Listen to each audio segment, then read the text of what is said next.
Hello everybody, it's Ryan here from ART104 3D Visualization. In this bite-sized video, what I wanted to go through was just how to enable simple fog effects and simple depth of field effects in your scene in order to create, a little bit more, a better sense of distance, or to enhance the sense of cinematography in your scenes. So the scene I put together today is a simple piece of sort of polygon geometry that looks like a terrain, which if I pan forward or backwards, we can see creates that kind of that sense of dramatic landscape or whatever it might be. But if I zoom back enough, you'll see the illusion completely falls apart. And of course, if I get to the right angle and I can sort of pan left and right, and we'll get that kind of sense of drama. Now, of course, this is just a simple couple of polygons. If we look at this realistically, you can see a plane where I've simply added a height map in order to create what looks like geometry, and we have a simple sky dome all around it. But of course, if we get our camera angles just right, everything looks like it's an actual set piece. Now, one of the things I wanted to do in this scene was, I think is something we talk about is fog. You'll have maybe seen examples of fog in games before, but essentially it is a technique used to hide pop-in or draw distances, especially in older games on PlayStation 1, PlayStation 2 era. Very rarely do we actually see that sort of thing happen these days because hardware is so powerful that we tend to be able to see much further into the distance and horizon. But fog effects are still used because they can be incredibly atmospheric and of course create a sense of mist or atmosphere that's sometimes hard to recreate. But also I think it creates a sense of scale. So we'll use light fog effects usually to push the color saturation in a certain temperature or direction of objects that are further away from us in order to make that feel like an actual scene that has real depth and body. And of course we can also add depth of field effects in order to kind of simulate real camera effects as well. It can also make our scenes really, really cool. So the first one we'll start with is adding fog to a scene, and of course that is nice and simple, and there are a few options available to us that we can use today. So I'm going to position my camera because this scene is really useful because we have three mountain ranges. We've got one in the foreground, one in the midground, and then of course one in the background. And so what we want to do is use that to kind of measure the effect of our fog plane. So what I'm going to do first of all is enable hardware fog, and you'll see the effect is pretty instant. So heading up to the top of my render window here, or sorry, my perspective view, I want to go to shading, and first of all you can see hardware texturing is enabled, hardware fog is not. So I'm going to switch that on, and we can see the effect is pretty instant. Now, as you can notice, is that we've got this kind of faint, kind of beautiful blue effect is pushing that mountain that's further away, nice and backwards. Of course, it's also using a colder color, which visually and scientifically pushes things away from us. And we can see there's a fainter effect on the midground and then no effect on the midground. So, on the foreground, sorry. And so if we edit that, we can just go to our Render 2.0 options, and you'll notice that down here, I'm just going to bring this over to the side where we can see things. Maybe bring that in a little bit just so that we can see the effect here. If I go to the, let me see, disable that, and of course we've got our hardware fog options already open here. I'm using a standard linear effect, and linear effect essentially is based on distance from camera or light source depending on the situation you're in. Now there's a couple of settings I'm already using here, and they're just playing around with the sliders essentially, but here as you can see the start slider gradually plays with where I want that fog to start. Now generally, depending what I'm doing, I actually kind of like that to start somewhere near my camera just to bring that sense of atmosphere into a scene. It also helps me control the color, and of course I can choose where that ends as well. So depending how things go, I can really thicken that up, and of course I can push that further backwards, and you can see how that traverses the land there. So depending on the use that you're looking for, that might be one of the a perfect option. But here I'm getting a good sense of distance being created already, as it's pushing and pulling things away from me. Now of course I can play with the colors as well. Now I'm using a blue here, which is kind of more traditional in painting in order to push things away, but it's not always terribly true of how we work. If this was on Mars, for instance, we might actually go for a red fog or an orange fog, something that pushes and pulls things based on that atmosphere rather than the atmosphere of somewhere on Earth. So depending what you're trying to achieve, those effects can be super, super useful. But I'm going to switch that into my into that kind of keep it in that light blue setting, because I think that matches the scene a bit more in terms of what I'm trying to achieve here. And I might wash that out just a little bit, make that nice and dusty. This is a kind of arid desert looking place, so we want to just kind of keep it in that theme.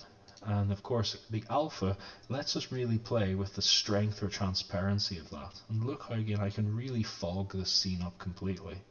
And that's really, really nice. And of course I can make this a dusty, caustic atmosphere with lots of dust in the atmosphere, or I can push that away nice and slowly.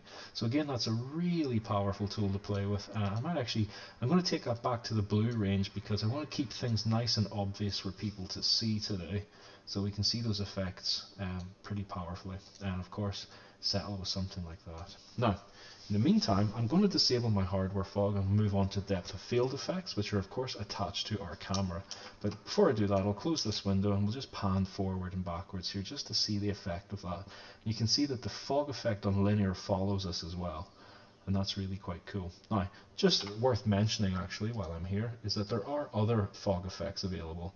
So of course you don't have to use linear, there is exponential and exponential squared. And just to show you the difference in these, they just offer a little bit more difference in terms of our options, and which one ever suits you is absolutely fine. As long as you can make it work, I guess. Exponential squared I think tends to be a bit more realistic in terms of the way it calculates distance. There we go. And of course it's just all about making your life that little bit easier. So again, a really useful tool for creating a sense of depth, atmosphere and distance. Okay, so I'm going to go and I'm going to switch that off. So I'm going to go to shading, disable hardware fog, and we'll go back to our nice flat section. You can see, look how flat that looks already. It's because all these lights and colors are essentially, there's no real difference between them. And of course anything we can do to separate that out is always a good measure, but be careful, never overuse these things. Next, what I'll do is I'll add a depth of field effect. Of course that is a simulation of how cameras work, and that of course can be really useful for either bringing attention to a certain area or giving focus to a certain area and pushing other elements away by blurring certain aspects of the scene. So what I'm going to do is go to view, and I'm going to select my camera. And of course, you know, we've seen some of these controls before, but one of the ones that's available to you at the very bottom is depth of field. Now, if you've not used this already, it can be really useful. Now, I'm just going to position my camera, and then I'm going to switch this on so you can see that effect instantly. And there we go. Just switch that on and off, and you can see how it just gradually, well not gradually, it instantly pushes things at a certain distance into this nice blurry category, and it creates this really nice kind of silhouette effect. And of course that again really helps create this sort of point of interest, this area that in the front is much sharper and we can have lots of things playing in here, while it pushes that detail in the background away. And of course the less detail we have, the less interest our eyes have in that area, and therefore pushes it away, making us focus in the central area at the back here. And that can be very, very useful and very, very cool. Now, some of the controls that are available to us, of course, are the focus distance, the focus stop, and of course the focus region scale. And those are all about essentially, dictating to Maya where the focus distance, how far away something should be focused, the size of that focus area, and the scale at which we kind of blur things. Okay, so let's take a look at this. If I push this into, we'll start with 5, we can see that the distance is very close to us. Everything's very blurry, and that might be very good for simulating somebody with blurry vision. And of course you could scale it up and down in an animation if you really want, or you can attach that to part of a shader. Or something that randomizes the numbers. Well, be careful. And of course if I push that into 10, you can see that pushes that further back. If I say 15, pushes it back further still into something that's probably a bit more realistic for what I'm trying to do. And of course if I use my f-stop, I'm just going to drag that up and down, you can see the difference that has. So if I bring that all the way down to 1, you can see here where that distance really takes me.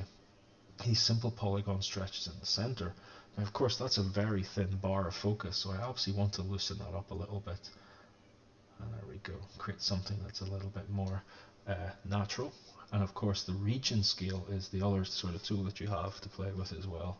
Oh, people are playing Dota 2, I'd better stop this video soon. So anyway, focus region scale, if I change that, we can see that it gradually gets rid of things. So again, I want to keep that somewhere nice and low and slow. just playing around with the numbers until I get a result that I'm happy with. Now, let's have a look at how this works in reality. So we can see here, as I kind of pan forward, and you can see that that just keeps everything very cool. And it's a very useful thing that you might want to play with in your scenes, especially on those sort of sideways pans. It's really, really nice. Now, we combine that by switching our hardware fog back on. And then we've got something that's really tasteful and really creates that sense of scale and distance. And that is just using a few polygons, a sky dome, fog effects, and depth of field. And of course, how you use that creatively is really where the money's at. And it's amazing how just some simple polygons and some fog effects can create a sense of scene with space and depth and light that's really, really quite powerful and ready to be played with. Alright, so I'll leave the video there. Hopefully that's really useful to you. I hope you can add that to your scene. Remember, you don't have to add it. If it doesn't work for you, it's not necessary in the scenes that you're making, then simply don't use it. But hopefully it might be useful to some of you, especially those with outdoor sceneries. Okay, thank you very much for listening, and I'll catch you all soon.